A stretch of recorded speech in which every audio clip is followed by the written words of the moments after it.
Tonight on the TARDIS Zone at 6:30, Doctor Who, The Five Doctors. An unknown entity uses the time scoop to bring 5 incarnations of the Doctor to Gallifrey. Also his former companions, Susan Foreman, Sarah Jane Smith and Brigadier Lethbridge Stewart, amongst others. Also waiting in their midst are his mortal enemies, the Daleks, the Cybermen, a Rastan warrior robot, a lone Yeti and the Master. All taken from their respective time streams into the Death Zone. They must head for the Dark Tower to discover the tomb of Rassilon. What awaits them are many puzzles, but can anyone solve the final riddle? Only the Doctors can put their wits, knowledge and supreme intelligence together to win the day. Join the panel with your host, Noel and regulars Queen Charlotte, PD Rich and Lee Problem Being, where they discuss the story in depth. A 20th anniversary special full of twists, turns and surprises, where we got to see not 1 but 5 classic Doctors together for the first time. Come on over and join the fun. You never know what you may miss. See you there.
Oh, I always do that. I always seem to mute myself and forget to unmute myself because I'm a bit of an idiot. But welcome to the Tartar Zone and welcome to ClassicWhoZone.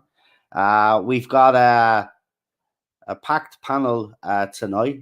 We've got our regulars and we've got a returning panelist and a special guest. We are missing one panelist. I don't know if he's going to join us, but we'll see. I've informed him anyway that it's on. So we'll see if he's popping on.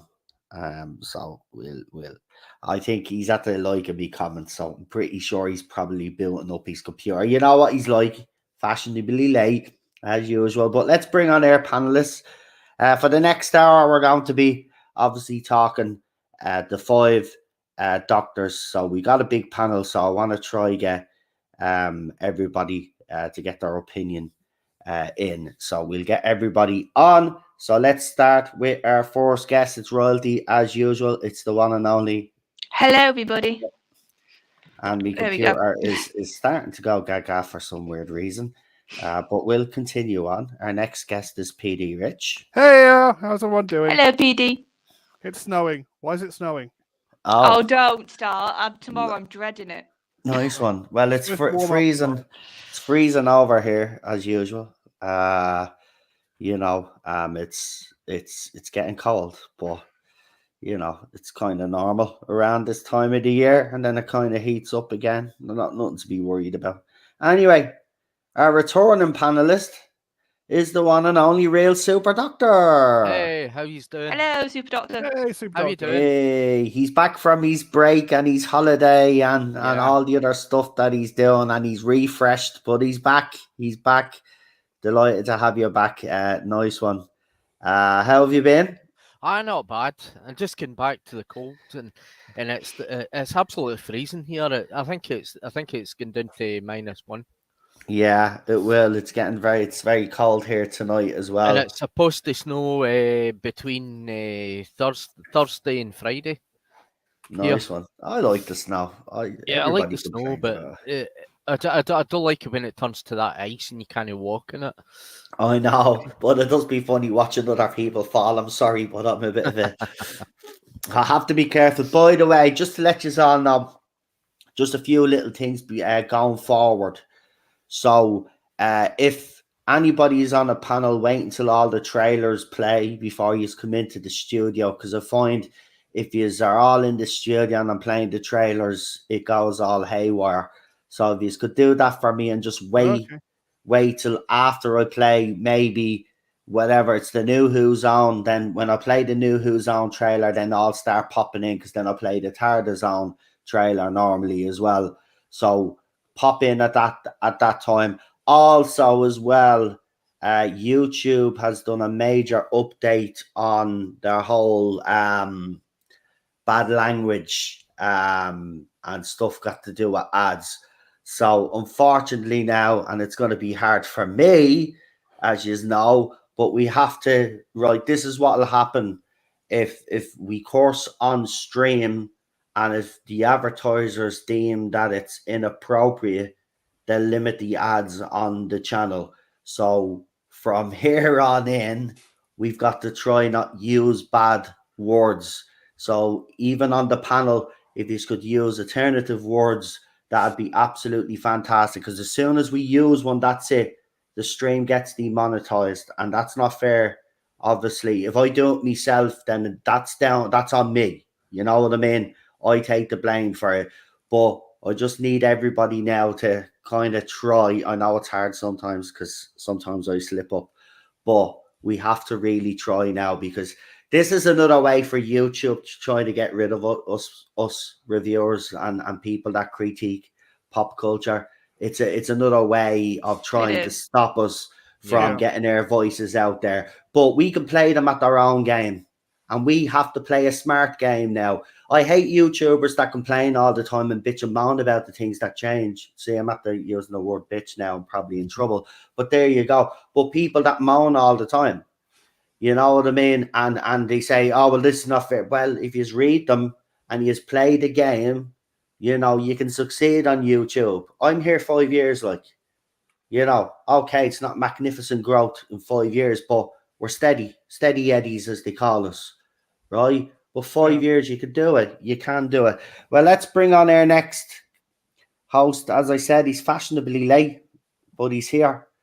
It's the one and only Problem Bing. No, it's not. If he wants to come on. Let's try that again. It's the one and only Problem Bing. What a load of fudge. Thank you. I probably messed up anyway. I hope that word.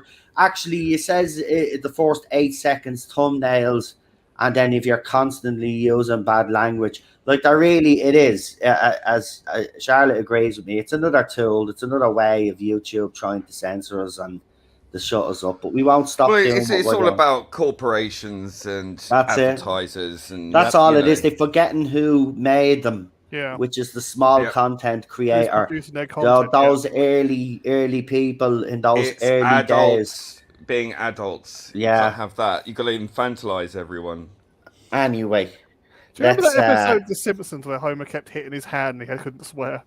It's going to be like that. Yeah, well, we've got to try. We've got to try. It's probably already slipped up, but hopefully. I think you'll find after 8 seconds, you know, I think it's as long as you leave it buried somewhere in the middle, then it's fine. It's grand. We won't be.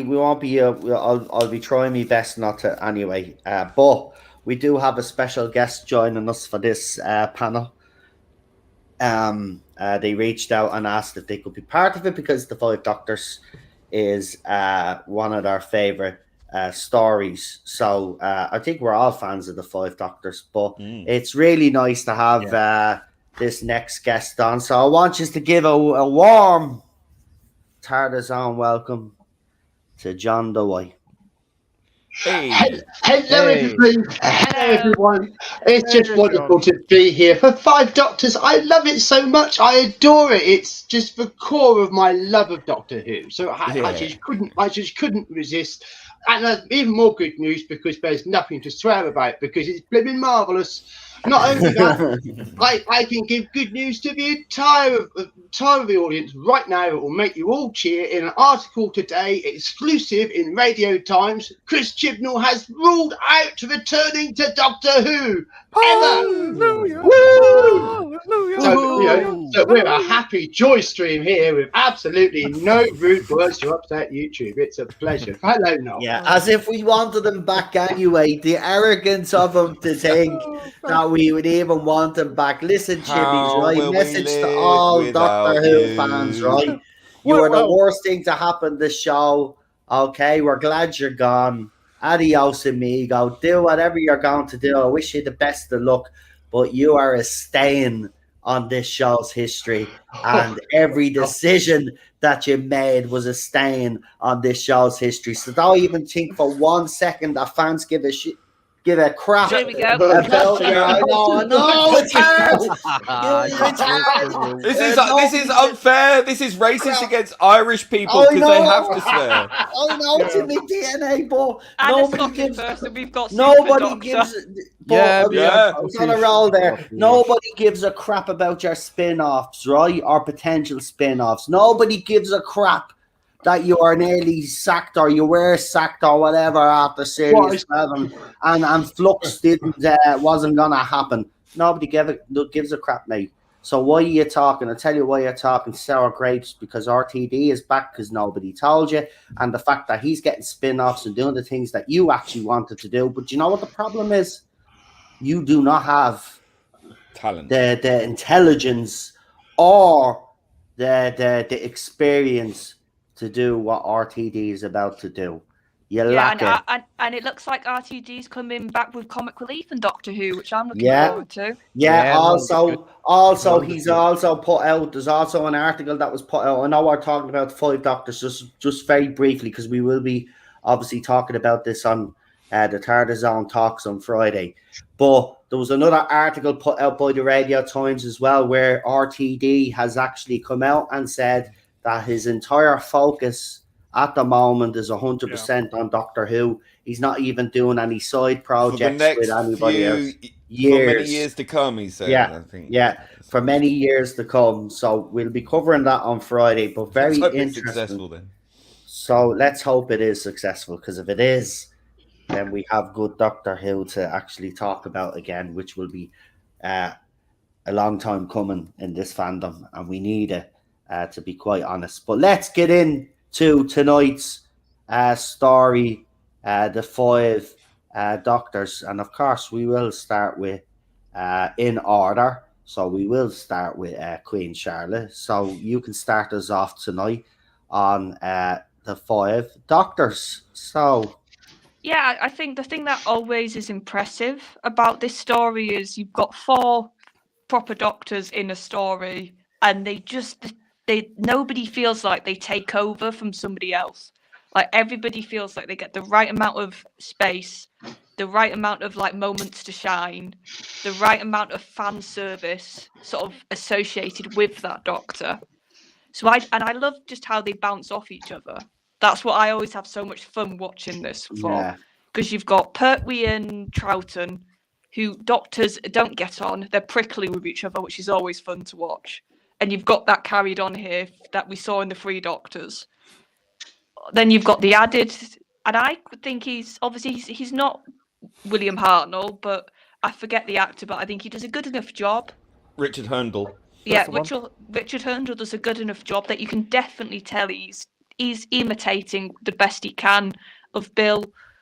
And then you've got obviously Davidson, who I think actually this story really does show his acting chops. Yeah, especially near the second bit of it. As soon as that scene when he realizes who's behind it all and who's actually betrayed him, you can see his Doctor's genuinely heartbroken. Yeah. And his Doctor's genuinely upset that it is the Lord Boruster, who he can see he was like, God, I didn't think it'd be you.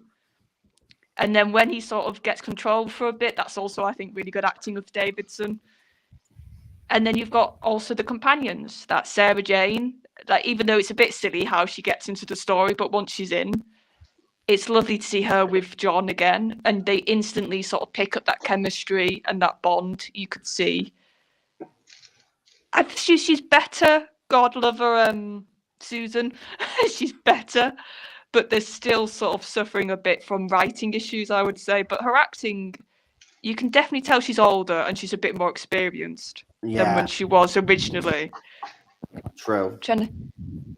I think I liked actually Tegan. She's not as like shouty and annoying in this story. And I actually think the stuff when she's with the Brig I love, because once again you've got opposite personalities. Like the Brig's calm and controlled and very sort of to the point. And you put him with a character like Tegan and it's just fun. So that's what I mean. I think this story has so many good dynamics in it. And for the amount, and even they obviously couldn't get Fraser and some of the others they wanted to. But even just that bit when it's like they're like hallucinations, that even those you smile because it's a little snippet of their characters and they're in their characters in costume and you can instantly tell that's Jamie and who they're meant to be.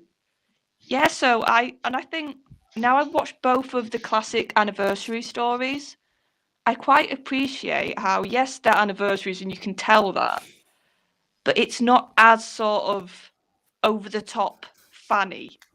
I'm trying to think of a good word for it, like compared to the modern stuff. Yeah, it's not pandering too much on fan service. Like there's actually a decent story behind it. It's not just fan service. You can definitely tell they got a core story and then they just happened to put in the elements they could that were to do with the legacy and what they could refer back to. And I think in some of the settings, like the Death Zone, Like that is beautifully stark, and it does its job, and the music as well. God, the music in this. You really buy that this is a place that the Time Lords left, and they hardly want to go there. So yeah, I think there's just so much good acting and dynamics and storylines going on in one story, which is just so impressive. Sorry, I just seen something there just popped up in the private bleeding chat. I got distracted there. Sorry about that. Charlotte, any? Do you have any?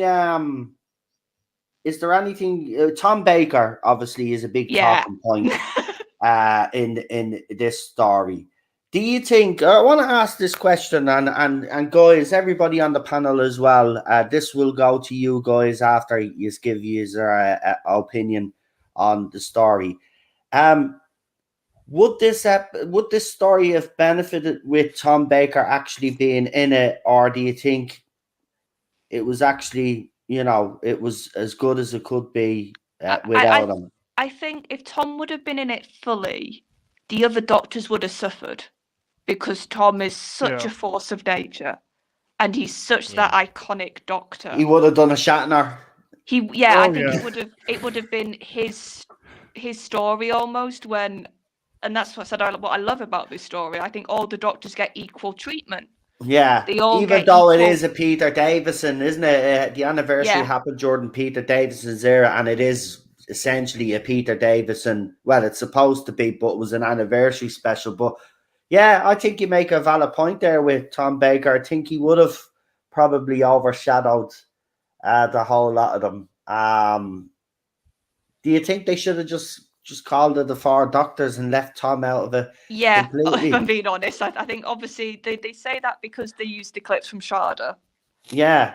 And I just think it doesn't even add on to the story, though, does it? That's what I mean. I think really they should have called it the Four Doctors, because that's it would have followed also from the Three Doctors quite nicely. Yeah, actually, this was originally going to be called the Six Doctors. This story, they were going to get. I don't know how they were going to do it, but it was going to be called the Six Doctors. There's there's stuff in Classic Who sites. They've got an original script that was originally called the Six Doctors or something. It's mad. I don't know how they were gonna do that, but yeah, because they couldn't have used Colin Baker because he wasn't here yet. So. No, but would have been an interesting concept. All right, was it one of the doctors? Was it there's a double of his doctor, or was it an actual incarnation? Oh, don't start that again. But we won't get into that. But we'll get back to you, Charlotte, because obviously as people go on, people will add points, and then if you want to at the end when everybody gets their initial thoughts in, then everybody can pile in and add whatever they want to add. So we'll go with PD Rich next. Hey, PD, how are you, pal? Oh, I'm fine. It's a little under the weather. It's probably the snow bringing me down. Yeah. The weather is. Yeah, that does happen. Cheryl is the same. Yeah, the weather kind of dictates our mood. Some people are like that. I prefer the winter and the cold and stuff like that, and I hate the summer. So I'm a spring and autumn person. I'm a bit Goldilocks when it comes to weather. Can't stand deep summer. Can't stand deep winter. Yeah. Just weird. I don't know what it is. I just love the coziness of winter, having to wrap up warm. There's got quality to it, but I just can't stand it when it's just torrential sleet. Yeah. We'd probably be getting some snow as well, man. Yeah, just be warned. You might be coming your way. Yeah, well, it's already cold. I can feel it. We got I've had the windows open today. It was lovely and fresh, and then around 4 o'clock, you could really feel it. And I says to the horses, "Oh my God, it's actually dropping here." So I closed the windows, but I could feel it through the air. The funny thing about yesterday, when I was walking around, there was no breeze. So the only thing is getting cold if things exposed. I only had my face exposed. It was only my face and my rest of my body and everything was getting quite warm. Yeah. Weird. It was like a kind of dry Antarctic weather. It was weird. But anyway, that's not what I'm here for. I'm here to talk about the Five Doctors, aren't I? You are indeed. So what's your opinions on it? This, the DVD release list we got to remember was actually the first DVD that the BBC put out for Doctor Who. Was it? So it was a biggie. It was a very biggie, and the fans wanted this one. they put a special edition DVD out, and you can tell it's the first one because it's got completely different intros. Right. It's got like a TARDIS room instead of the usual basic BBC DVD intro everyone sees. It's really different. This is probably why they kept using Peter Davison's era music on the DVDs, because it's probably from that DVD. Just stuck with it. Man, I didn't know that. That's a nice little snippet of something I didn't know that I was think the it was also originally release. made for children in need. All right. Oh, I think it was going to be put on Children in Need Night. I don't think it was made. Yeah, it's made. I think it was made for the anniversary, but Yeah. But like they managed to wing it that it would go on Children in Need Night, and it was like a big part. It was massive. It was massive. Yeah, and this is why Russell T Davies and even Stephen Moffat kept doing little tiny stits over the years, little tiny TARDIS for Children in Need, all because this is where it started. The Five Doctors. But anyway, on the episode, yes, it's a good episode. This one, it's a really interesting one about Gallifrey, going back to Gallifrey, the dark times of Gallifrey. I did like, was it Richard Hurndall, was it? Sorry. Yeah. As the first Doctor. Because I always got confused because I actually thought that was the first Doctor. Yeah, I have to say, though, in comparison to Bill, he did his best, I have to be honest. He wasn't bad. Yeah. It's like, did you see the promo photos for this back in the day? Yeah, where they have the waxwork of Tom Baker. Yeah. Thrown a massive straw. Apparently, they smashed that up afterwards. Oh my god! Yeah, that's apparently that's what they did. I don't know if it's true now, but apparently they smashed it up. I wonder if that is true. That'd be funny. They take a hairdryer to it or something. Seriously, man. Yeah.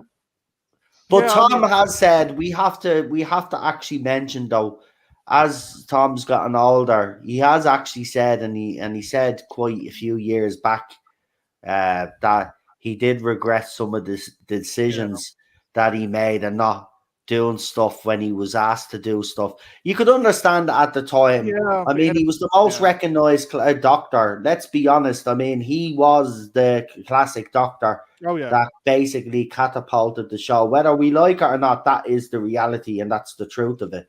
Yeah. The other doctors that were before him, yes, they did great, but Tom was just a different level altogether, and he brought something different to it. Tom was just basically Tom Baker during his era, and it worked. It worked. And he was the most alien looking as well. Look at these faces. Yeah. He's got one of the weirdest faces. He was very alien in the promo photos, didn't he? Extremely alien, a bit plasticky as well. So I mean, he's So I mean, look, he was great, but he should have really done it. But you can understand why he didn't. He didn't want to be. He didn't get on with John Nathan Turner. They didn't get on. And he didn't want. And not only that, he didn't want to be typecast. Even though, unfortunately, what he didn't know at the time was he was always going to be remembered for Doctor Who. This is his defining role. Nobody will, when talking about Tom Baker. Yeah. When that day happens, which I won't mention, nobody will be talking about anything else that he did. It'll be just Doctor Who. Well, like I said, later on in life, he managed to his voice was so unique, he realised I should do voice acting stuff. So he did quite well with that. But before that, he was really... Yeah, and he's done a lot of Big Finish as well. So, like, I mean, he's still good. I like Tom Baker. Man. Oh, I love the man. Yeah, met him once. Lovely guy. Yeah, Lee met him and did a great experience. Yeah. Meet him at conventionally, you get a better view of him, and a better what do we call it? Lee was traumatized. I did get to speak to him one more time, and that was at the Robots of Death at the BFI. Yeah. And I managed to get the last question, and I can't remember what I asked now, but I was tempting to ask.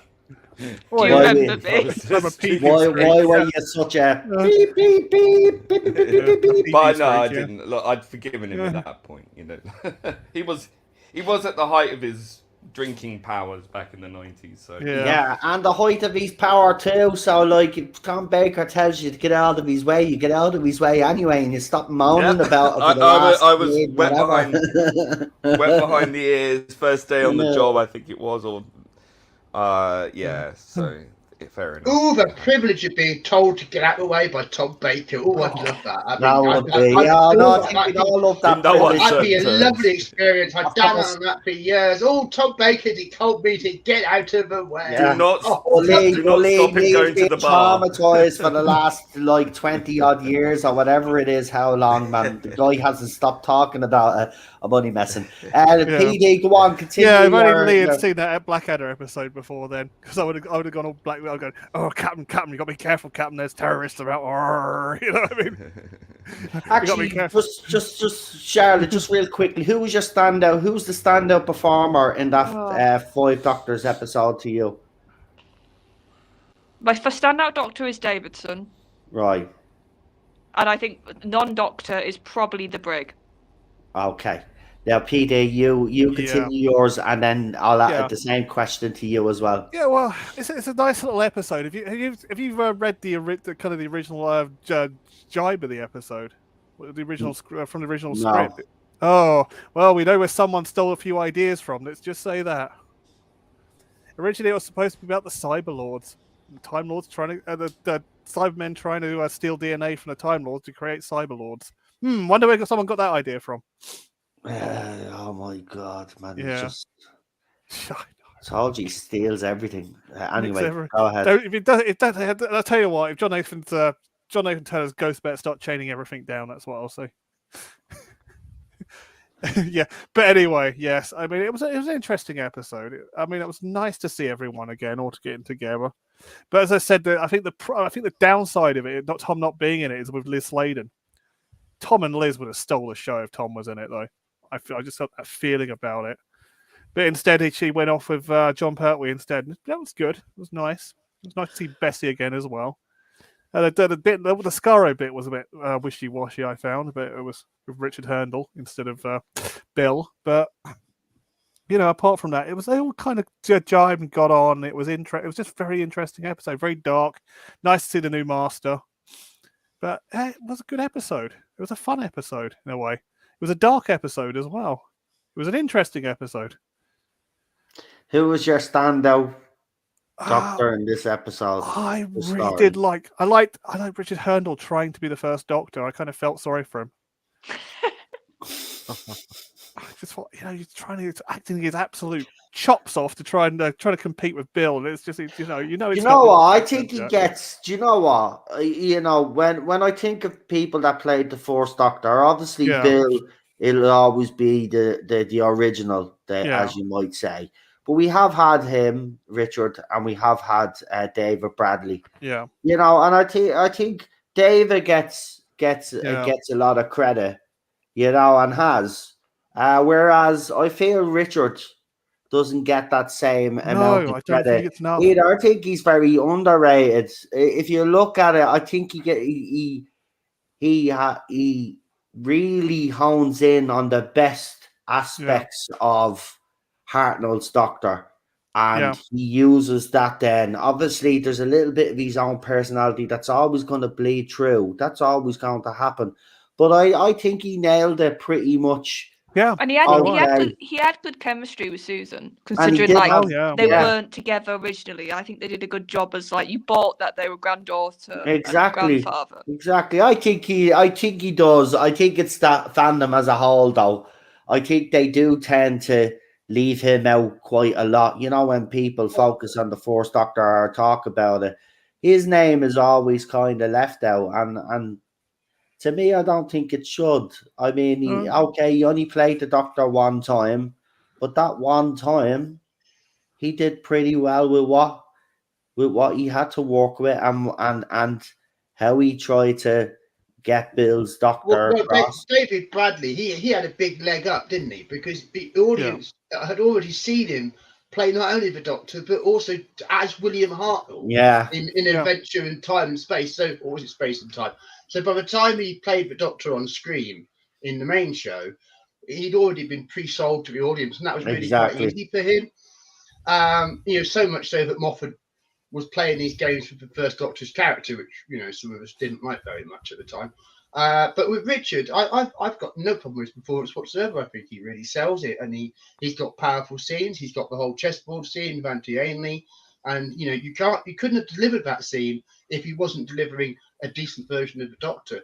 So it's just fandom likes to have a snipe now and again. But bless him, he was an elderly gentleman. He didn't live much longer after he played the part. No, he didn't. And That's the sad thing. He passed away. As everybody's observed, he put his heart and soul into it, and the story wouldn't have worked without him. So God bless him. Yeah, and he would have been. And another thing as well that actually people probably tend to forget, he would have been sick, Jordan, the filming of that. Yeah. That's the thing about because he died. He wasn't well. He wasn't well. Because he died a few months after this. Like, so I mean, it was really he doesn't get the credit I believe he deserves, to be quite honest with you.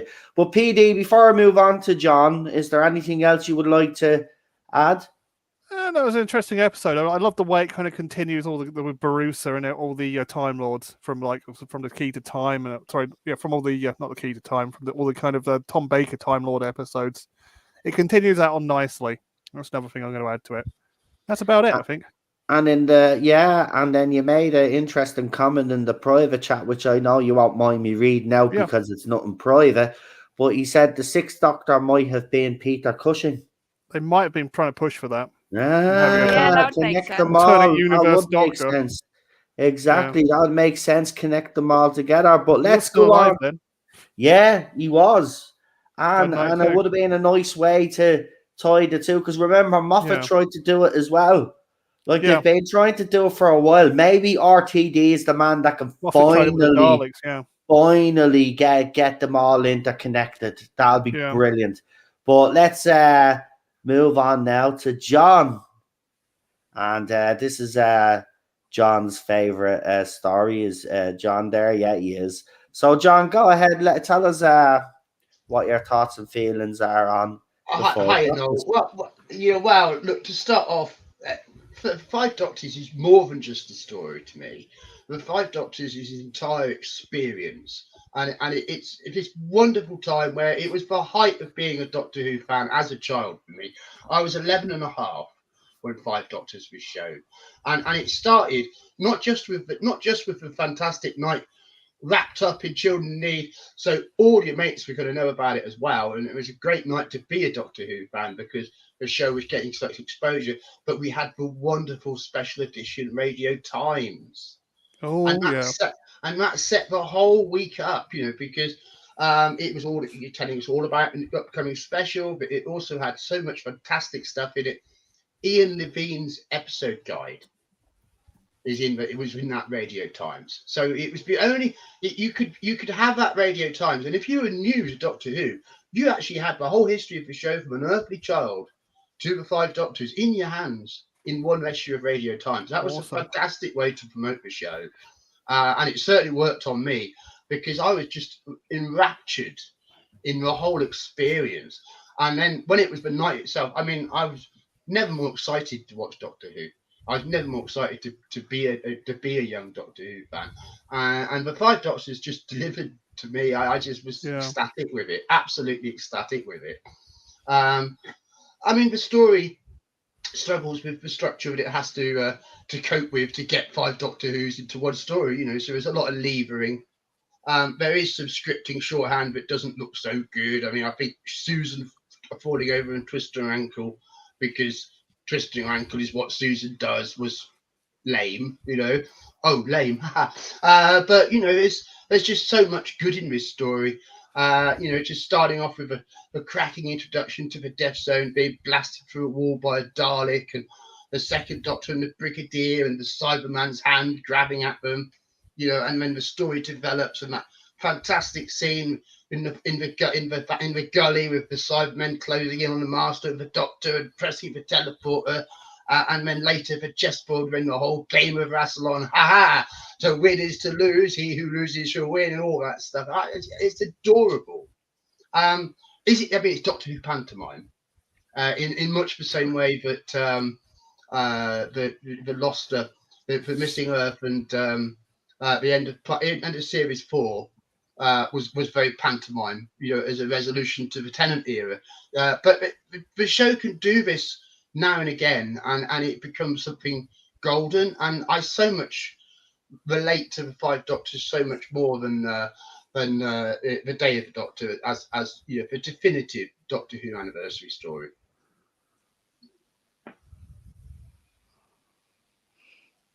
I think the difference is with Day of the Doctor. Sorry, we've only John, I'm got just two trying to pull up doctors. this. There it is. Oh, look at that! Lovely. About the Radio Times special. Yeah, there it is. Look at that. Pure blast nostalgia. I wish I still had one. Unfortunately, I don't. Yeah. I still got the Star Trek one for the 30th anniversary, I think. But it was 64 pages of Doctor Who goodness with a little bit of telescheduling shoved in the middle. So I mean, it was just a wonderful part of the whole experience, and I can't separate the two because it was just such a wonderful time to be a fan, and this is the time when the show was really giving it back to fans. And but as others have said, in a way that it was still about taking the story seriously. It was not about blatant fan service in the way that we saw in The Power of the Doctor recently. Yeah. There's a difference between homage and fan service. I've always said that. Absolutely. You can tell it. People are seeing that in Star Trek Picard lately. Yeah, there was a lot of content in it. Well, Picard's another open question at the moment as to exactly how that's going to land by episode 10, isn't it? We're still watching how that goes. Hoping it's going to land on its feet, but Yeah, exactly. It's not the show; it's the company. Soon. Well, I mean, anyway, sorry about that, guys. It's a decent series. Anytime I share something now, my audio seems to cut out. So I was actually talking there. So just in case anybody thought I was being silent, I wasn't, because there was a few awkward silences there. I wasn't ignoring anybody. It's whatever's happening with this. Yeah. Anytime I share it, and the audio is cutting out, so I do apologize. So I hope you were able to see that. No one for a second thought you were being silent on purpose. No. Right. It's just physically impossible. Yeah, so I just wanted to show you the cover that John was actually talking about there. So I hope you were able to see that. There were two. Oh, for God's sake, man. I found one. I'm not going to. Right, doesn't matter. Right, there's a second one out there. If you want to go find it yourselves, go ahead. The one I had this cover that you showed, Noel, with the 5 TARDIS. I had the other one. Did you? The other one. Yeah. Have you still got it? Different, didn't you? No, of course. I don't have hardly anything that I had as a kid. It's heartbreaking. I don't even want to think. That was the Andrew Skillett drawing, wasn't it? With the Dark Tower in the centre. Yeah, and you had the sort of black obelisk thing, didn't you? Yes, right. Yeah, big old obelisk, and that's the original. You just can't beat a big old black obelisk. I like to watch the original version, not the twirly ice cream cones. No, thank you. Yeah. I prefer the other one. Anyway, John, is there anything else you'd like to add before we get on to I'm just Lee's really opinion? happy to have a chance to share that because it really does so much to me. It's the heart of my love of the show. It is a great. I can't get away from it. Look, in fairness, this could have went wrong. What about John's standout moment? Oh yeah. Or standout exactly. Actor or character or whatever. Yeah, standout.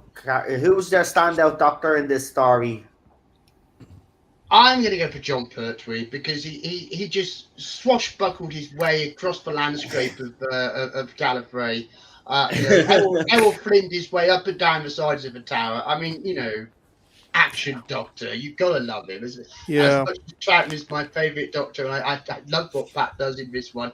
John Pertwee still for sure. I had to explain to someone about John Pertwee the other day, and I didn't really get him. I had to turn around and say, look. At that time in British culture, there was a lot of spy dramas on. Spy dramas were very popular. That's love why his John era, Pertwee though. was very action oriented. Well, I love his era. I love the fact that his Doctor was action. I love the mystery. I love the drama. I love all of that detective stuff that Pertwee's Doctor was doing. I do need to be clear. It's a wonderful performance from Peter Davison as well because it's also a wonderful script for Peter Davison. Yeah. Because the one thing that Terence Dix did do was treat him with the same integrity as the other Doctors. So he actually comes across as quite smart and with it in this one, which is nice. You know, Yeah. I mean, he seems to be it's an really Uncle with the Terry story. script. Yeah, Of course it is. This is, you know, Oh, Uncle yeah. Terry script. Terry had to It come wasn't and make this originally. happen.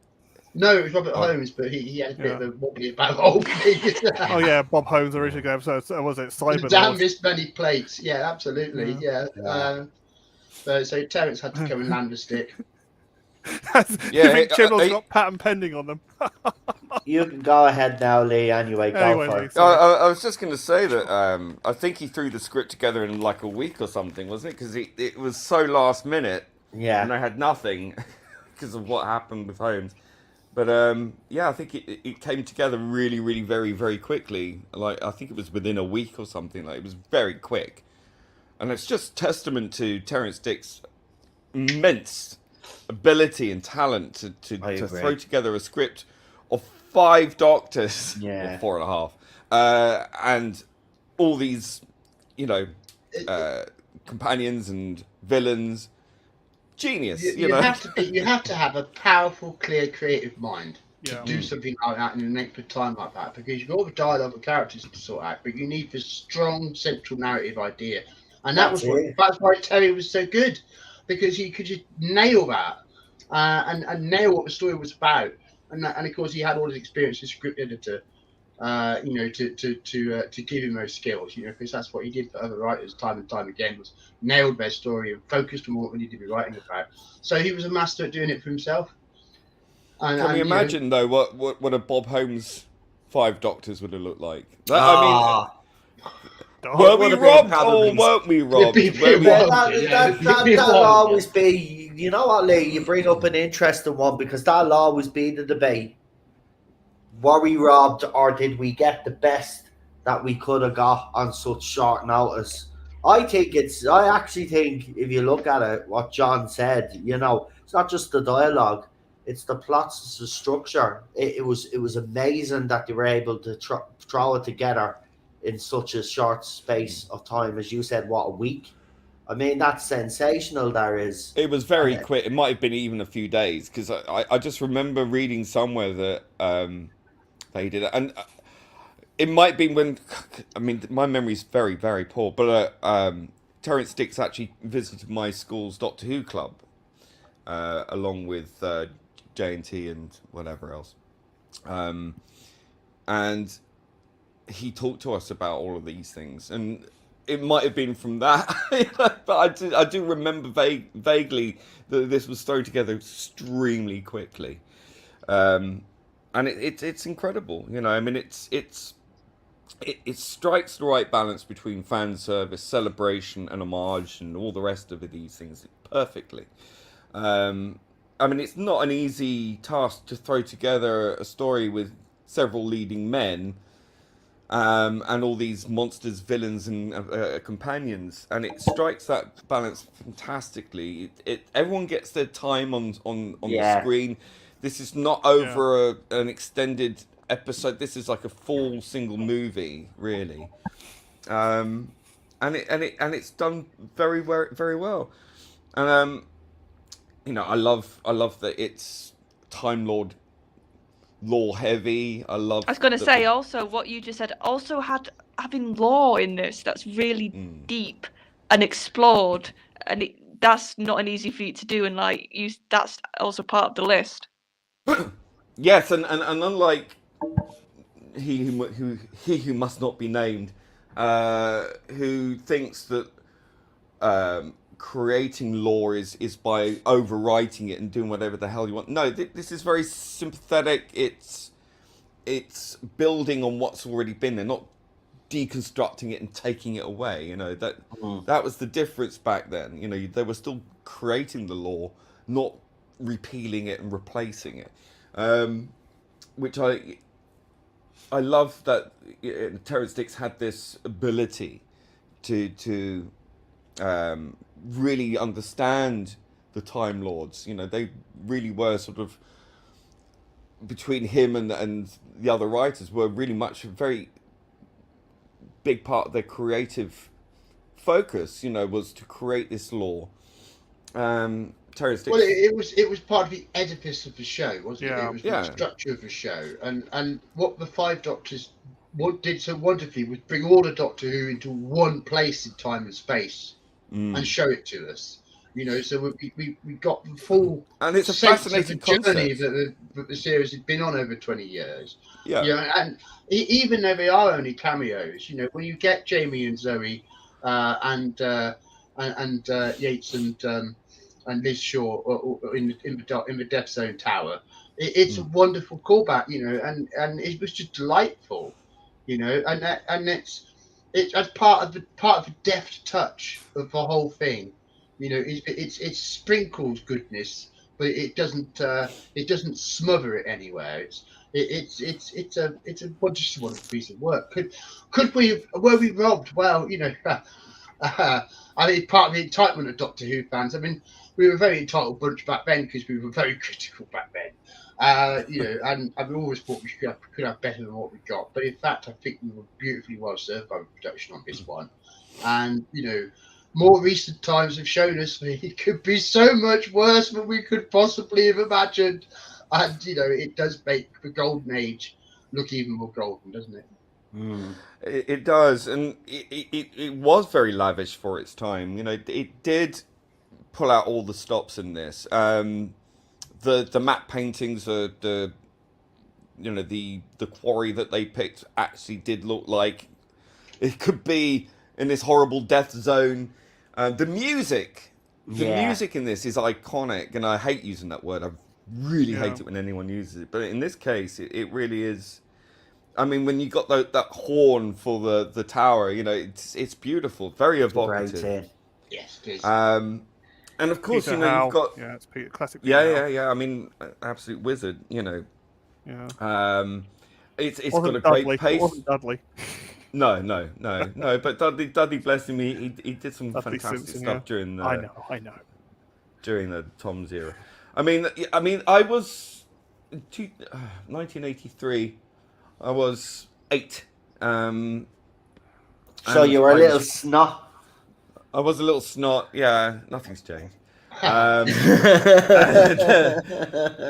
I remember still, you know, by this point I'd gotten used to Peter Davison's Doctor, or you know, I was very happy with him and enjoying his adventures, and very excited that Tom Baker was going to come back, you know, and then it bloody wasn't really there, you know. That was disheartening for me, you know, because Tom was my Doctor, and I was very excited. Well, there are a number of 80s stories where the music really does transcend and has become almost greater than the story that they're a part of. You know, I think the soundtrack to Visitation is one. Mark of Irani is another. I think Kaiser Andrzani. But Five Doctors. Five Doctors is right there, and it's consistently been released on CD and stuff, hasn't it? It's separate soundtracks and remastered versions of it, and so on. It is an absolute classic winner of a soundtrack. 2018, they released a full version of the soundtrack, so there you go. Yeah, I mean, it has a very cinematic feel to it, you know. I mean, yes, it's Howl on a couple of synthesizers and whatnot, but it really does. His talent as a musician, as a composer, is there, and he manages to create this atmosphere, this very alien, imposing atmosphere, this sense of history with that music as well, because you get a real feel for ancient Time Lord society when you hear that horn. It's great. And I can't remember that he sampled something for that, and I can't remember what it was. But yeah, there's a lot of trickery involved in the creation of that. Yeah. As for the story, it's my favorite anniversary story. Closely followed, I'd say, by the Three Doctors, but this one was so comprehensive, you know, because it was at that point all the Doctors, you know, in as much as we can say it is. But yeah, I mean, really, I think when I rewatched it when I went to high school, because we had the Doctor Who club, and we watched the Five Doctors there as well. It refreshed my love for it even more so. You know, being older as well, I got to appreciate it more. I loved the performances. It was so carefully done that no ego managed to sort of peck the others. You know what I mean? I they think all they shared put the that screen very well. aside, though. I think you could see even from the promo photos, Lee, though, that they all seem to have got on with each other, and there was definitely chemistry there. Like, so I think they all really got on. There was, during the Three Doctors, we know that John Pertwee wanted to be front and center, no mistake. You know, this time it wasn't his rodeo, but it was quite.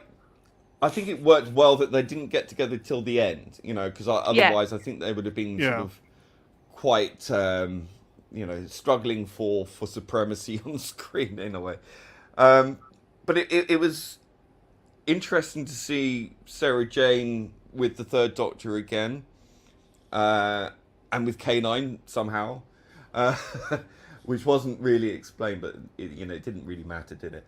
And of course the Master. Let's not forget Anthony Ainley. I think really shone as the hold Master. on, Sarah Jane had K9 because of K9 and Company. Yeah, there's a point. Yeah, but I mean, it was established before that K9 was with a. Yeah, but I mean, I didn't watch that at the time, and it wasn't explained in the episode. No, it didn't refer back in the episode. That's a very good point. Yeah, you also got to remember as well that Sharda wasn't actually broadcast then, so the bits with the Sharda bits with Tom Baker were actually brand new. That was all new, then it's like, why is it stuck? Didn't understand at the time. Yeah. But yeah, I mean, it that was a shame. That was a shame. Yeah. I mean, even if they had Romana in it, maybe that would have been interesting to see her with, another Doctor or something. But I guess it was all still too fresh. I guess I don't know. But I just think that as an ensemble piece. The idea of getting Tom Baker and Lila Ward back together to actually film scenes together. That would have been. That would have been. Awkward. Right. Cat and dog. But yeah, I mean, if you're going to ask me what my standout was, well, that's a tough one. That really is.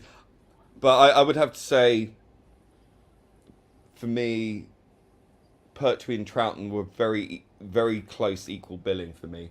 And obviously the Brigadier and the Master, Anthony Ainley was on fire as the Master, I thought, this time. Real super, Doctor. Welcome back, by the way. Yeah, I think the Five Doctors is an amazing achievement. I mean, you had the 20th anniversary coming up, and I'm trying to rush scripts together.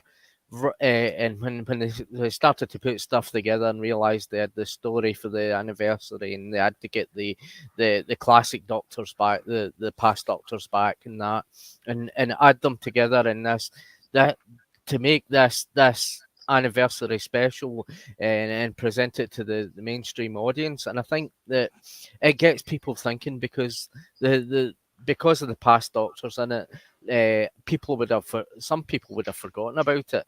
And basically, this story kind of introduces you back to them, which is quite good in a way, because it gives you the chance to kind of realize that the Doctor Who had a past and that, and there was other actors before the previous incarnation. And I think that for it doesn't seem like a party piece. It seems like a kind of get together in bizarre circumstances. The time scooping up all the Doctors and from around time, and then just bringing them to the death zone and all that. And in the end, it's like they have this moment together, and it's quite a moment in Doctor Who's history. You can see all the Doctors together then at that point, and it makes the show kind of feel like, it's got an interesting moment to it. It's like it'll never really be repeated. It's like the Five Doctors is like a kind of standoff compared to what we've got recently since the power of the Doctor, which I don't think it'll ever outshine the Five Doctors for that. No. I don't know. Whoever's saying the power of the Doctor is better than the Five Doctors needs their heads examined. Yeah, Right? exactly. I'm sorry, but that's the reality. Okay, the power of the Doctor was member berries. Oh yeah. That's it. Okay, it was member berries, and yes, it was done right. Okay, it was done right. We're not gonna lie, sit here and lie. It was, but that's all it was. Okay, whereas the Five Doctors was actually a story that was constructed that had a plot. You know, it had an end game. You know, the power of the Doctor didn't have any of that. Did he tie up any loose ends? Nope. No, just ignore them. Just ignore them. And also, all the Doctors were all progressively making the plot go forward. They were all doing their own little quests. They were all doing their own little task, which all came together at the end, like John was talking about. And then we got them facing it together. So yeah, that's the massive difference as well. Yeah. Oh, Charlotte, Warped Eyebrows got a question for you in the chat.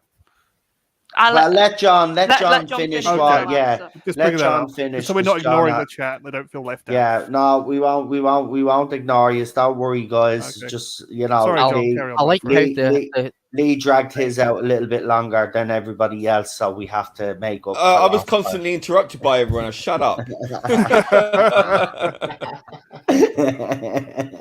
I love winding that chap up. Brilliant. Go on, real Super Doctor. Before I like the fact that this story brings back the past companions into it too, and you know it brings it all together. The Doctors and the companions, and the past companions meet the current companions and all that, and there's that sort of element together that you know it's like. The old ones meet the young ones, and it's like the past meets the future kind of sort of thing, and it feels like all those time zones are all actually coming together, you know. Like it's actually breaking the laws of time, you know. That this should never happen. The Doctors should never meet, but how it's done is done. It's done brilliantly. It doesn't even question that. It doesn't even question the laws of time or anything like that. It's brought in as a good bit of entertainment. Basically, but you've got the how it started and how it finishes. I mean, you can't write this story any better. This story is a pure classic, and it's one of my favourites.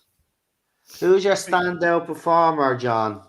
I would say it would be Peter Davison, because he had a lot to do in this. He had basically he was like giving out all these expressions, like he was suffering because his past selves had been taken out of other time zones, and he was being affected by it, and he was being affected that he was basically going to, because of the changes in time, the time zones, he was going to pop out of existence. And it's basically what would happen if I go back in time and kill my grandfather before I'm conceived, sort of thing. And it has that kind of element in it. What if the Doctor was killed in a previous incarnation, and that it changes all the history? Would that Doctor just pop out of existence? And this was basically doing this. Basically, it was doing it very nicely, and it was just explaining that to you. What if one Doctor goes, another Doctor might go?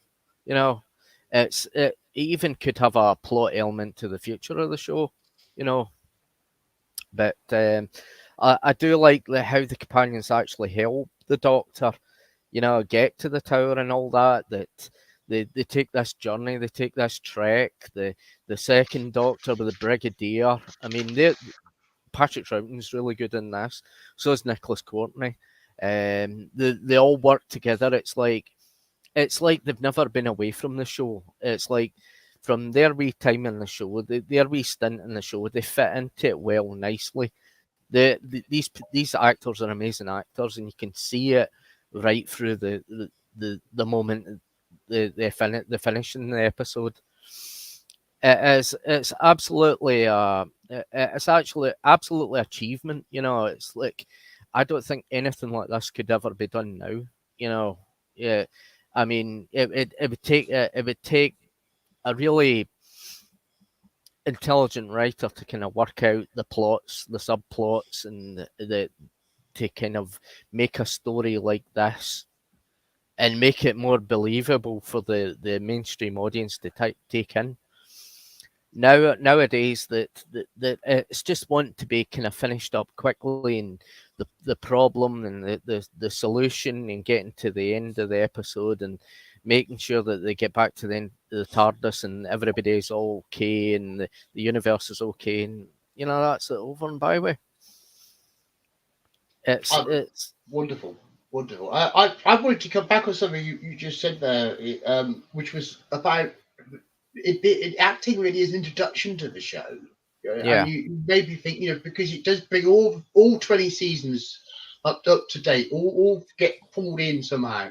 So I was thinking about how the Five Doctors has acted as an introduction to Doctor Who, and then my mind boggled trying to wonder how many people have become Doctor Who fans because of the Five Doctors. Yeah. And I suddenly realised, God, that's a really huge number of people. Because if you want to get the idea of the show across to somebody, you know, I mean, even before New Who, you know, I tried to recruit fellow Doctor Who fans to watch DVDs or VHS with, you know. You know, Five Doctors, I think, is a story I'd show them because it got across the concepts of the show and it gave you a taste of, you know, 5 of the 7 classic Doctors. So, you know, if you're then going to start watching Troughton or Pertwee episodes, you already had an in on their character because you'd seen the 5 Doctors. So that's just another wonderful gift that it's given over the last 40 years is how many people it's brought into Doctor Who, and it's a simply incalculable number, but just thinking about it, you know, it's a big number. And then just to quickly answer the question that somebody asked, what eyebrows I think it was, I've sort of got 2 answers to who I'd love to see 11th Doctor with classic Doctor-wise. I think Troughton would be fun because Matt has said that Troughton was a big inspiration for his Doctor, and you can definitely see that, I think, in Matt. So I think their energy would just bounce off each other lovely. And I think you'd get... I'd love to see the sort of childishness with 2 Doctors being that same sort of childish Doctor. Because usually you don't get that. You get one that's a bit more straight or one that's a bit more serious with a childish Doctor. So to have 2 sort of that chaotic energy, I think would be fun. But then I'm thinking for a difference.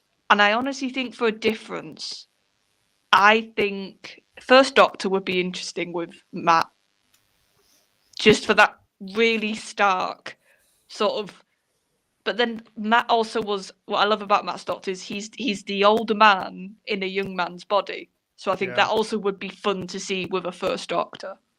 To sort of see maybe the First Doctor would bring that out more. The old sort of nature of Matt's Doctor would be more on the sort of forefront. So I've sort of got 2 because I struggled to go one. So it'd be Troughton, or in Imaginary Land for both of them now it'd be Bill, First Doctor. Fantastic. And yeah, as we said, we weren't ignoring anybody. It's just you know, this is everybody's favorite story, so we kind of got wrapped up in it. But is there anything else anybody on the panel would like to add before because we'll be wrapping up very shortly? So is there anything else before we go around the panel and do those ratings? Is there anything else anybody would like to add? I'll add something. Remember the Dalek scene when the Dalek exploded and you saw all the goo and everything? Yeah. That scared the living daylights out of my sister. That was a behind the couch moment in our house. Oh yeah, behind the couch, Dalek in the face, brilliant splat. I didn't know they did that. Yeah. To be fair, if you're talking about that aspect, I mean, God, those faces when you realise what they are at the end. Yeah. Oh, that is actually the special features of that, how they tried to get that shot and how to do that was very uncomfortable for the people that had to stick their faces in that. All the work that they actually went through to get to get that sequence right was unbelievable. Even their eyes, some of them were like nearly blinded because they had to keep their eyes open and everything. Here's a question. Was the Five Doctors the first time the show successfully scared us using statues? Probably. I can't think of anything before that. Yeah. And that scene, that connection between the Weeping Angels. Oh yes, Bok. We'll have a Bok. Yes, well done. We got a Bok. Well done, Lee. That's it. Lee's the expert on this channel, you know. But Lee, that connection with Gallifrey things. and the Weeping Angels, the modern Who has been has constantly tried to develop, and there's actual as a seed of it is in the Five Doctors. That's wonderful to notice. And can we make a special mention of the Raston Warrior, because I think that was such a great addition to the pantheon. Are you talking about that weird thing? What, the silver thing with the yeah, that's the no, Lee, that's not good. No, that was fantastic. It was for back then. It was for back then. Go and watch Lost in Space. It creeped me out as a kid. The old one, and you'll be praising Doctor Who. Trust me, man. Doctor Who had a smaller budget. You have to put yourself into the brain of an 8-year-old in 1983, right? Before we had CGI and all these. Yeah, that was quite scary because it moved so fast, and it had this kind of constantly being ready and just just firing these arrows, like taking out these Cybermen. Like a mad little madness, madman. And even you're forgetting the Yeti. The Yeti was good. Yeah. The Yeti was very good. The monster choice was very good, and giving us one new one was a great idea. Yeah. Yeah, very clever. Relevant and current too. You know? So it wasn't purely relying on the past; it was giving us something new. Yeah. And the Raston Warrior robot, capable of beating up an entire squad of Cybermen and making them puke milk. I mean, that was just so awesome. Yeah, that's an awesome saying, actually. Well, the Raston robot got a job on the cube, so it's fine. It was such a great scene with having the Cybermen in it and having them blown up, like arms blown off and everything like that. They wanted that much destruction in that. Yeah, it's pretty impressive. Yeah. Freeze or we're dead, Sarah Jane. Yeah.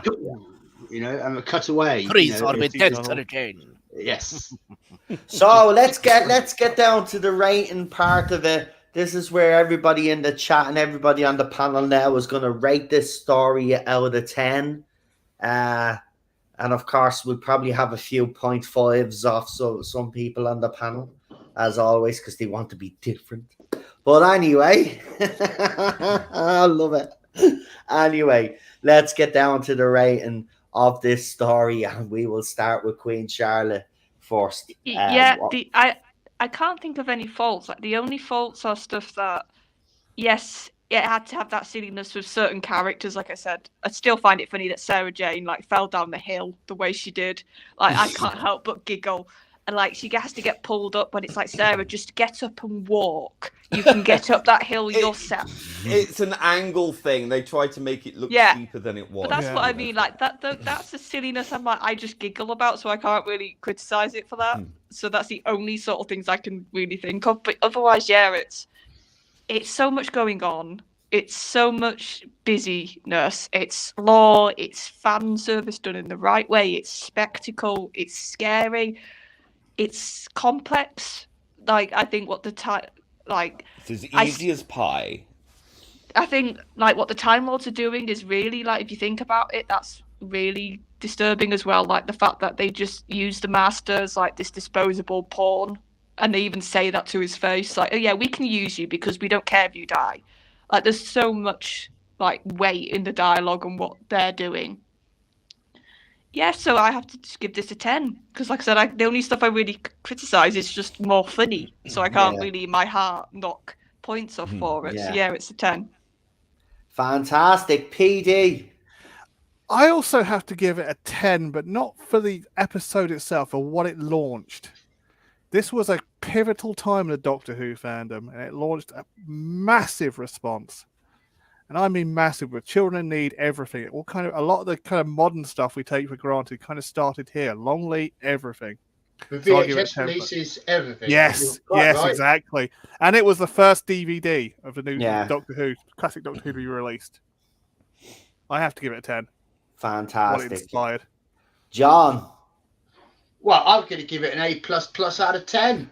You know, I mean, it's superlative. It's beyond scoring. If this story doesn't just light you up with the magic of Doctor Who, and the magic of Classic Who does not touch you because it's infused with it.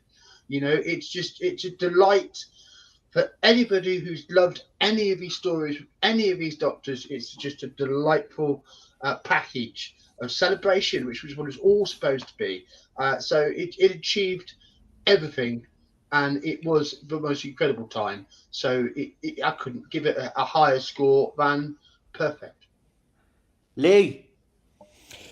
Yeah, I mean, it's an ultimate classic. Thoroughly loved it. I can watch it, not be bored from start to finish. The only criticism, obviously, is not enough Tom Baker. You know, my Doctor. But even that, I still have to give it a 10 because it is so good, and the fact it was done so quickly and thrown together so fast and still came out absolutely incredible. If it had Tom Baker in it, it would be obviously 11. Okay. Real super Doctor.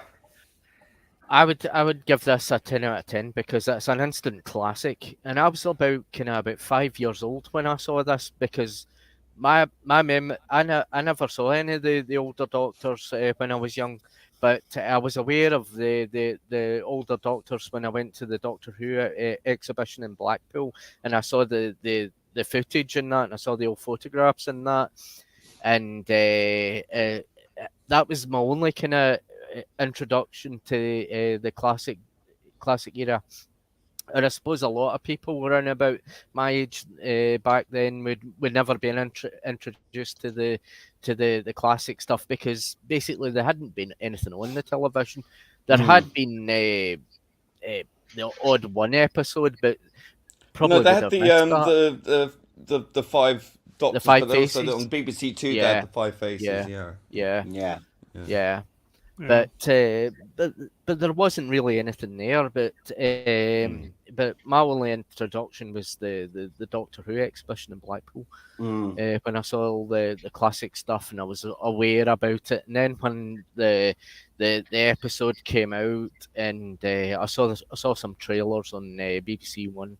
I was quite ecstatic for it, and I wanted to watch it and that. Yeah. And I do remember watching a bit of it and that, and probably going away to my grand's or something like that, and afterwards and that, and probably not seeing the whole of it. But that's when I started to kind of get aware of the other Doctors and that, and things that were in it. So I'll give it a 10 out of 10. Fantastic. And I'm just going to wrap up real quick by saying I'm going to give it a 10 out of 10. What isn't there to say about it? Look, I love this. I mean, you could take the Tom Baker scene out and it wouldn't make a difference whatsoever to the actual story itself. Peter Davison, someone mentioned on the panel earlier, Peter Davison. I think he really did shine in this. You got to remember as well the context. He was a younger Doctor, and you know, a lot of people in the media and fans back then weren't quite sure whether he'd work out or not as the Doctor, but I think he proved a lot of the people back then wrong, and I think he is very good in this. But again, Richard doesn't get enough credit either. I think he played a good first Doctor. So yeah, it is. It's 10 out of 10. I mean, it's you can't give this any other score than 10. So what we'll do is we'll do channel shout outs. So I wanted to do a Pertwee story next week. So if we can all agree on the panel now what story to do, because I have to give the thinking notice on what the story is so they can sort out the audio and then I can do the editing. So, is there a Pertwee story that jumps to anybody's mind? I just recently Spearhead. watched Colony in Space. That's a good one. Yeah, I hadn't seen that one in so long. I can't even remember the last time I watched it, and I watched Right, it. so It's will very we interesting. Right, so does everybody agree with that one? Then I'll have to rewatch that. Yeah. Actually, It's got a great robot in it. well, Yeah. do you know what? This is a good thing now. So, because I could spend now the next week watching this That's an now and getting interesting episode. reacquainted with the story. So, does everybody agree with that? Yeah. Have we got consensus Yeah, on the interesting channel? one. Evil there we mining go. corporations, the master, ancient buried civilizations, doomsday weapons. I mean, there's a lot to love in Interesting Colony in story. Space. Yep. Yeah, and if everybody could follow the King on Twitter, I'd really appreciate it because, as I said, he puts the audio together and then I put the clips together and we try and make a trailer between the two of us. I don't know his Twitter. So it's the King on Twitter. The second. He's looking for it. PD is looking for it. So while PD is looking for it, we'll get everybody to do their channel. Good man yourself. We'll get Queen Charlotte to start off with the channel shout-outs. So go ahead, Queen Charlotte. So you will catch me on the Spacebook. Tomorrow night, we're going to go live as usual. I have no idea what we're talking about. So They're we'll the best see. streams. They're the best streams. Probably a bit of what Chibnall's come out with. I wouldn't be surprised. Maybe the fact that what I said. Dan has been very. I have to be honest. Dan has been very vocal about that. So on Twitter. So I put one up today as well. Yeah. Yeah. So we probably will be talking about this interview now that bits and bobs are coming out of. Yeah. Like I said, we might be we'll see, but we might be talking about those promotion photos which show Doctor Who is going to be Red Nose Day in some capacity. I don't know, but I know I'm excited for that, so I'm hoping we can touch on that a bit. And then so that's Thursdays, and then the podcast that I've been doing some reviews, so they'll come out when Dan puts them out, and future news. Sometimes I appear on the podcast, so that's the Type 40 Live podcast. Sorry, Type 40 podcast and Type 40 Live, and you'll catch me here on Classic Who and New Who. Fantastic. PD. Okay, you can find me on Rabbit. Oh, I just got a bit of news. Apparently, Chris Chibnall, he asked for a Costa and he got Starbucks. Oh my God, sacre bleu. Hey, Dan in the chat. Well, you can find me in Rabbi's chat normally at the weekends. Hi, Dan. And if you could also subscribe to our good friend Gobby Guys and Jack Main, that'd be great too. Fantastic. John. Well, I am, of course, continuing to adore Doctor Who, work with our Why We Love Doctor Who streams with Gobby, Guy, and quite often with Jack as well, on Fridays at 5:30 over on Gobby's channel. So we're having a complete blast with those. We're about to do Series 3. And as everyone knows, I am living in the end phase of my life. I'm living with terminal pancreas cancer. So I always ask people to think about their health. And if they haven't been going to the doctor, make sure you do and keep on it and check out pancreascancer.co.uk. And because I want to do as much good for fellow fans as they can, so they don't end up in the unfortunate position that I'm in. And I just adore the time I'm spending with you all. And it's just been wonderful to be here, and thank you for having me on.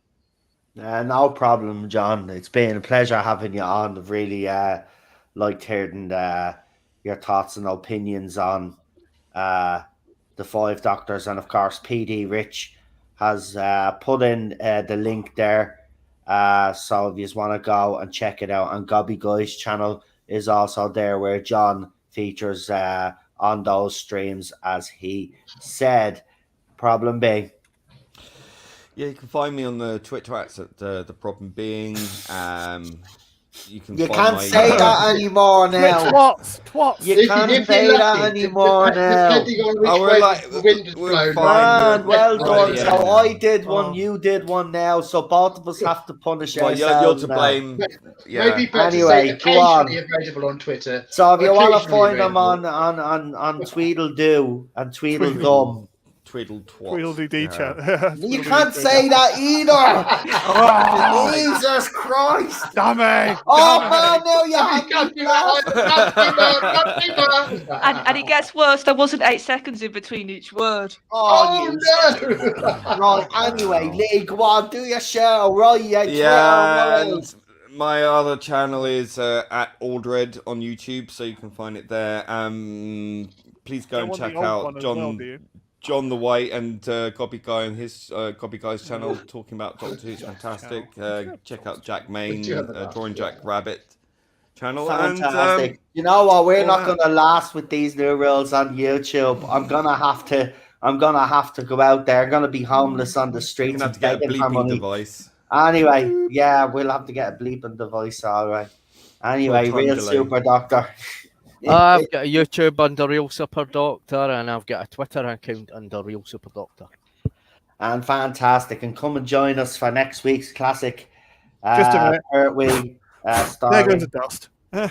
Reverse the polarity of the neutron. Can't wait to actually watch this one. I haven't seen this one. But look, I want to thank all my panelists. I want to thank everybody that's popped into the chat. Really do appreciate it. We do.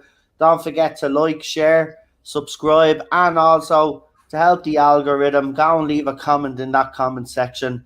If you didn't get a chance to watch live and you want to give your opinion and your rating, please do so in the comment section. So we will leave it there. We will catch you again on Friday now for the TARDIS talks, where we will be talking about Red Nose Day and all of that stuff. And Chris Chibnall, of course, you know, I didn't think I'd have to talk about Chris Chibnall again, but when he's coming out with idiotic quotes like that, we have to actually address it because, you know, the man is baying for attention. So let's give him a little bit of attention, but let's tell him how we actually feel. You know what I mean? It's about time that this man understood that he is worse than a cockroach. He's worse than a cockroach. This guy would survive a nuclear war. He's that bad. Okay, it's the self-delusion which is so. I know, and the fact that he thinks we give any crap. Or does he know really? And he's saying all this just to be so completely cynical, just to listen. No, listen.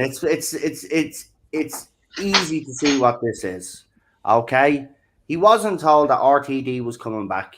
Okay, this is him. It's sour grapes because RTD is getting to do everything that apparently he wanted to do while he was in charge. Well, if you had done a good job, right, and Series 11 had been the success that everybody claims that it was, we wouldn't be sitting here having this discussion today. Doctor Who would be thriving. Right now, it's not. And we're hoping that RTD can turn the ship around. So listen, Chibs, right? Nobody gives a crap what comes out your mouth. The fact is, I'm actually glad that you're talking. You're singing like a canary. Eventually, you're going to come out and say that you did leave and you ran off like the little person that you are. Yeah.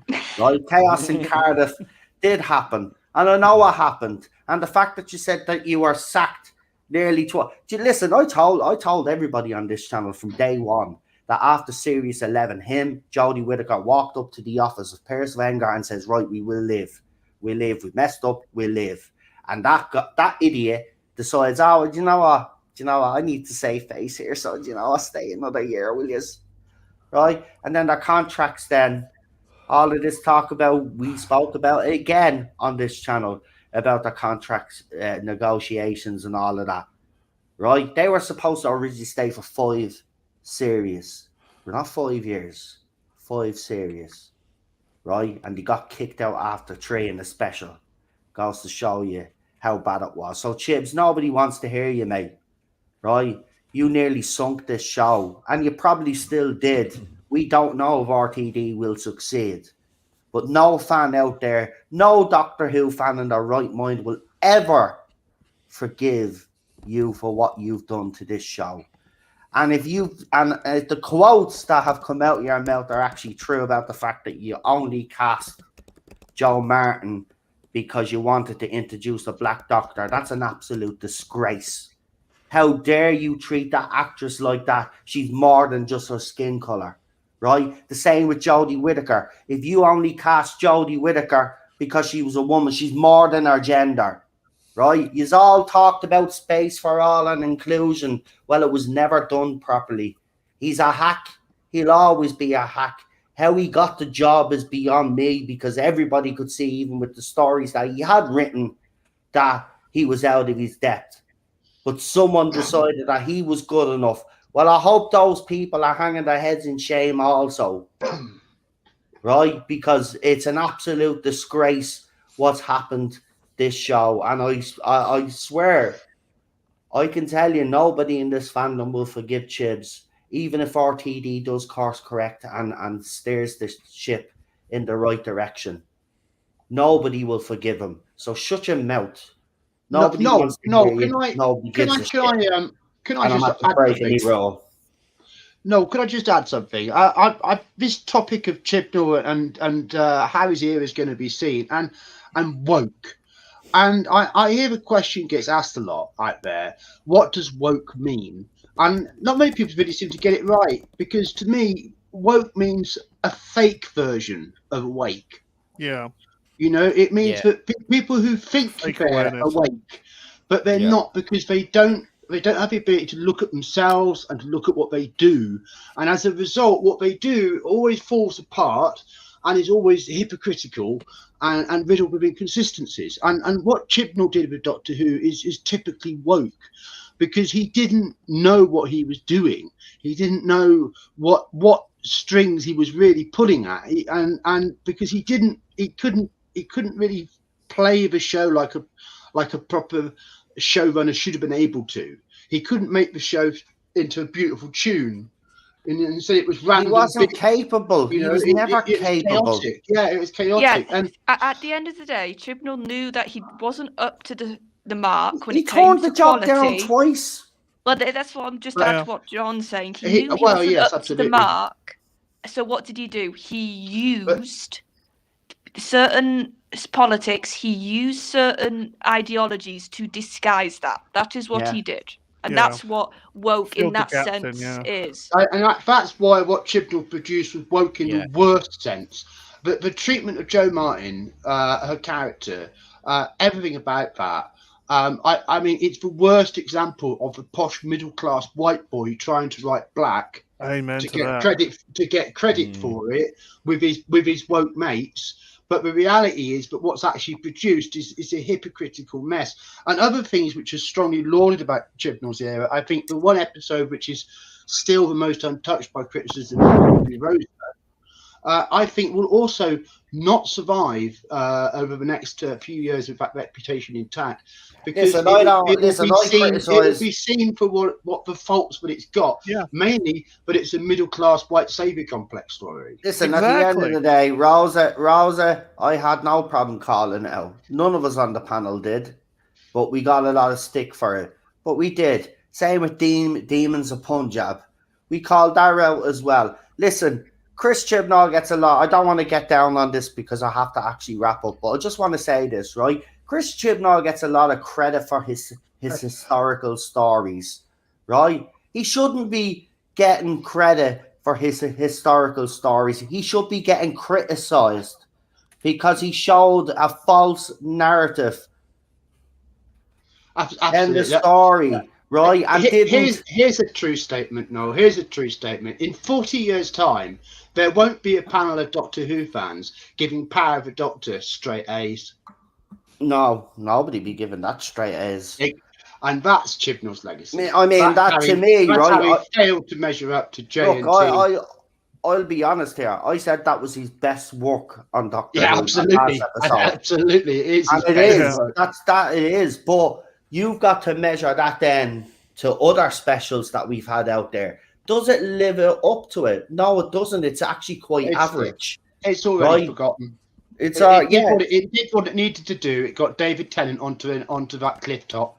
That's all it needed to do. Oh man, that scene was still always. And I will say though, seeing the classic Doctors linking up with their companions again was a nice little. Chibs did do some right things in that, but the fact that he didn't clear up the major plot holes, and remember, we don't know what universe RTD's Doctor Who is going to be in. Is it in a universe that's half destroyed, or is he going to reboot the whole lot? But that's something to talk about on Friday, folks. Because Drop down the black hole in the centre of the TARDIS now. That's what happened to all of that. The Fob Watch. Just open the Fob Watch, and the Fob Watch is regeneration energy or something, and regenerates the whole universe. Bang, bang, done. Yeah. It's lost in time now. Anyway, nice lads. place, Jody. I just want to say, one of my co-hosts is in the chat as well. Chris from the Legend of the Traveling. And hi, Sadako as well. He's popped in. Sadako is in the chat as well. Nice to see it as well, and the Spacebook as well. Dan, nice to see you all. It's nice to see so many familiar faces as well. I want to thank you all for the support and thank all the panelists who joined us tonight. And as I said, we will be back on Friday for the TARDIS talks, and then of course myself, Chris, and Lee will be talking all things in Hollywood, and we've got quite a lot of topics to get through. There's a lot of stuff actually, and it's gonna be very interesting to see what the guys have to say. But we'll leave it there, folks. Thank you. Good night. Don't forget to leave a comment.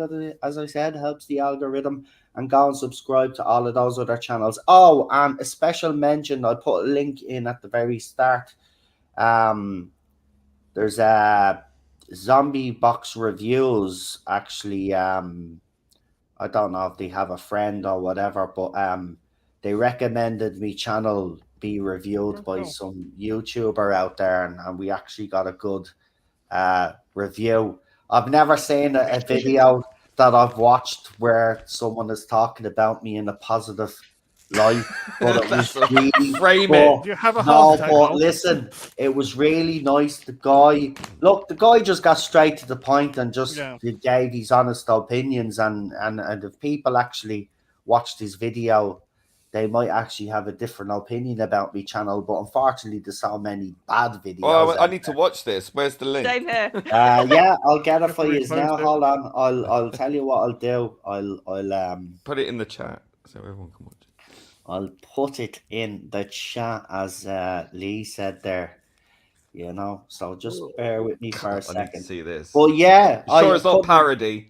No, this is what me and Cheryl were thinking, right? We were sitting there and we were watching it, and Cheryl just looked at me, but there's gonna be a but. There's gonna be a but. I said, I was just waiting for something bad to be said, but no. And you know what? I even subscribed to the guy afterwards, man, and I left the comments because it did mean a lot. No, because nobody ever talks positive about me, and it was nice, man. Yeah. So I acknowledged it, and fair play. There are people out there that obviously do like what I do, and I really appreciate that. So one thing no one could ever take away from you is that you put in so much solid, hard work. Well, I tried. Come rain, come shine, whether things are going right or wrong, with whatever's going on in your life, you're consistently there putting in the work, and that leads places. So you fully deserve that positive review, and I'm delighted for you. Yeah, let's hope it's one of many now. I'm only messing.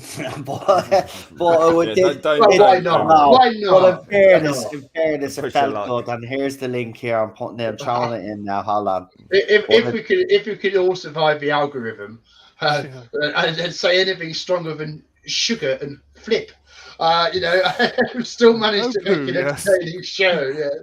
Yeah. Poo-poo. Yeah. So hold on, me chat is everything's just frozen. I brought up YouTube and then everything just here we go. So I suggest that everybody go and show this YouTuber some support as well by going subscribing like I did. I think it's the least we can do. But he does reviews of other channels as well. So you can check them out. But there's the link there. It's in the chat now if you just want to go and check it out. And I think it's quite fair. That's I'm already subscribed to this guy. Yeah.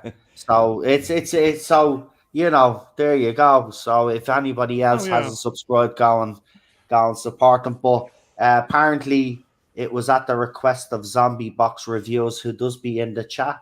Yeah, Zombie's Um, lovely. He's in Spacebooks chat as well, so Yeah. he's very nice. So Chat. he suggested that this guy do a video on me channel, and I'm being honest, I was terrified. I was expecting the worst. I thought it was a parody. Then, do you know, it was all positive, right? And I thought there's going to be a punchline at the end of this, and then they're just going to go on. But no, it was lovely, man, and it did. It meant a lot, man. It's like, you know, that's a true reflect. To me, it's a true simplified, true reflection of me channel. And you know, be nice if other people thought that as well. But there you go. It's just the way it is anyway. But we'll leave it there on a positive note.